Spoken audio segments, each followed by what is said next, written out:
Welcome to the Detailers. What do you think about Teslas, Ivan? Cheap car with an expensive engine. Where's the windshield wipers on this thing? Park neutral. These Teslas. This is where a windshield wiper should be. Welcome to the Detailers Business Academy and Hawk Pro Detailing. Now today we're sitting in a Tesla for a specific reason. Because we love the white vegan leather. No, I'm not a fan of white vinyl. I do want to make one mention of white vegan leather and how gene transfer can really just annihilate it. Yeah. So a good leather coating on the interior, if you're getting the white vegan leather, which I would not recommend, is a big deal. But Ivan has more to say about the exterior of it. Right. So I was asked on my channel, what about coating a Tesla? Do we need to coat a Tesla? Should a Tesla be coated? Well, the answer is yes, yes, and yes. You should coat a Tesla 100%. Not because their paint is any worse or better than anybody else's, just because ceramic coating should be on every car. Why? Protection, first of all. Secondly, as detailers, we'd like to see the gloss and the beading, but customers don't want to be taking their car through the car wash as often. So a coated vehicle is easier to maintain, it looks better, and you'll get a better resale value. I love this visual with the car behind us. I feel like we're on some kind of talk show. Exactly. Nick and Ivan travel the country. Well, working on it. It's a working title. Yeah.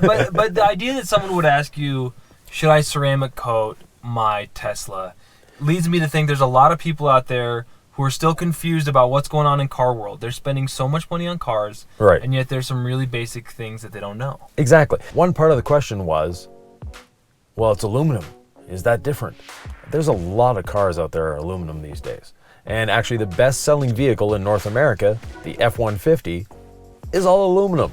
And it has been for like the last 6 or 7 years. It's aluminum, but it has a clear coat. Yeah, so does a Tesla. Right. So I'm just trying to figure out, we're talking about the substrate, is that what that is? Yeah, so the customer was asking about the substrate. And the substrate, whether it be plastic, whether it be fiberglass, whether it be steel, whether it be aluminum, really makes no difference whatsoever. Because we're treating the clear coat. Exactly. And other than farm equipment and the odd white Toyota, everything has clear coat on it these days. So if we're going on the concept that everything is clear coated, what is the substrate in other vehicles? So you've got aluminum, and then what about other brands? I hadn't even thought about, other than if I see a plastic fender flare. You know, I know that's different than the aluminum panel, for instance. Right, and you know, another example is the bumpers. Every car has plastic bumpers these days. Just made of plastic? It's clear just coated plastic? Yeah, it's painted and coated plastic. The Tesla's aluminum. You have Audis that have been aluminum for a long time, and a lot of cars are going to aluminum to reduce weight. Some of them it's just the hood that's aluminum. An example, a Mustang. The Mustang is steel, but it has an aluminum hood and aluminum trunk lid. And Ford has been doing that for years on different vehicles to reduce weight. So steel and aluminum are the primary players in this game, so to speak? You know, you have... Does one get hotter than the other? Sorry, I'm interrupting. Go ahead. No, not at all. The aluminum is basically just there for weight savings. That's the real important part of the aluminum, is the weight savings. Now, when you look at other cars, you also have fiberglass. So the Corvette owners out there, yes, you know, fiberglass. Again, makes no difference. It's still clear coated. It's still clear coated. Okay. So we're dealing with the clear coat on the surface. We're not dealing with what's underneath it. Like some coating companies, they have coating specifically for wheels. That's great marketing. That's like saying a coating for a left front fender, because again, on that wheel is clear coat. But sometimes you want to keep it all straight.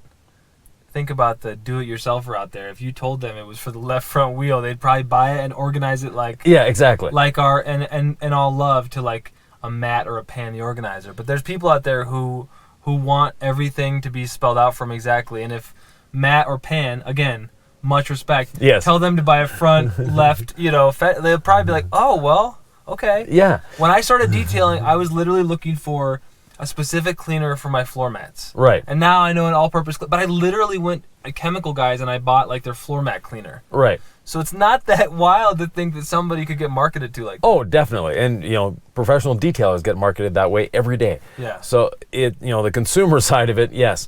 But a wheel, unless it's polished aluminum, which then requires a metal coating, is clear coat. It's the same clear coat that's on the rest of the vehicle. The wheel, yes, it's in a slightly harsher environment. It's getting the hot brake dust on it. It's changing temperatures, but still, we're dealing with clear coat. So, if you have a fiberglass Corvette from 20 years ago? Yeah. Were they fiberglass then too? They've always been fiberglass. Always been fiberglass. 53 on up. Okay. See, this is why Ivan's here. Can they be ceramic coated? Yes, definitely. Okay. Basically, we're dealing with clear coat. And single stage paint. See, I just asked you that question. I know, yeah. Now I'm like the guy in the group that we're sort of... Yeah. We're trying to help. But even single stage paint should and can be ceramic coated. How does that work? Does the coating specifically get designed to bond to clear coat versus single stage? It's bonding to paint. And modern single stage paint, like you'll find on, let's say, a John Deere tractor or a Case tractor, is basically pigmented clear coat. Huh. So they're just putting it on in one layer to save money, to save time. And also, the farm environment is a little harsher than our daily driving environment. So the single stage actually stands up better than clear coat. Well, I've got you here. We polished a kind of a deep, rich cherry maroon Ford truck. I mean, right. I don't know if it was a 350 Platinum. It was nice, but it was brand new and Yeah. it looked gorgeous. I'm actually going to put a photo on this video just to show people what I'm talking about. But our pads were getting a little bit of color transfer. Right. And we didn't understand. We're like, there's no way this is single stage. This is a brand new truck. Right. So that's the RR paint code from Ford. And the RR paint code is a candy. So, yeah. So basically the clear coat is tinted clear coat. You'll get that with the RR paint code from Ford. You also get it with one of their blues. That the pad will change color because the clear coat is tinted. Isn't that wild? Isn't it awesome to get this insight? Because we were like, we don't want to admit that we don't know, so we don't need to say anything to the customer, but we're kind of like humbled that our pads are turning color and we don't know why, but we're still going to deliver an awesome product. I think Right. we're good. You know what I mean? Like, we didn't exist in a space where we felt like there was any risk to someone's possession. We do this every day, but like, Right. there was a, hey, I'm always learning, right? But that's the humility here. But like, Yeah. there was a, what the hell is this? I don't know. Right. And the RR paint code, if you over polish it, you'll get a pinkish gold color instead of that deep burgundy. So still be careful. Oh, be very careful. So when you see the RR paint code, and it's this basically the really deep glossy burgundy that you see on Fords. Mazda has the I think it's the 27A, which is a very similar color. When they're using a tinted clear coat, it's tinted. The more clear coat you remove, the more tint you're removing. Therefore, the more of the base you're exposing.